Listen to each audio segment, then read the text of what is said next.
سامری نے وہ بچہ بنا دیا بچڑا اور کہا یہ ھذا الہکم و الہ موسیٰ. تو ہزاروں لوگ اس کی پوجا، انہوں تو پتہ نہیں کیا جادو کیا، اس کے منہ سے آواز نکلتی تھی.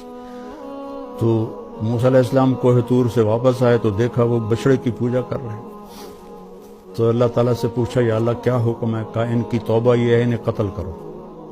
تو ان سب کو قتل کیا گیا. اور موسیٰ علیہ السلام رنجیدہ سے ہوئے تو اللہ نے ایک دم جنت دکھا دی، دیکھ تیرے بندے یہ جنت میں بیٹھے ہوئے ہیں جو قتل ہوئے ہیں. سامری کو پکڑا، جب اس کو قتل کرنے لگے تو اللہ جبریل آ گیا کہ اللہ کہہ رہا ہے اسے قتل نہ کرو، اسے چھوڑ دو، یہ ویسے ہی مر جائے گا. موسیٰ علیہ السلام حیران ہو گئے، یا اللہ سارا کام تو اس نے خراب کیا، ساری بے ایمانی تو اس کی تھی، سارے نے سجے تے پا چھڑیا، تو انہوں فرما رہے ہو بھی چھڑ دے ماں کی وجہ ہے؟ اللہ تعالیٰ فرمائے کم وقت سخی ہے بڑا، تو سخی نو قتل کرنا مینو چنگا نہیں لگتا، اے آپے نو میں مار دے مانگا. تو وہ بخار سے مر گیا تھا. تو میری اپیل ہے آپ سب سے کہ آپ کھل کے تعاون فرمائیں. السلام علیکم ورحمۃ اللہ.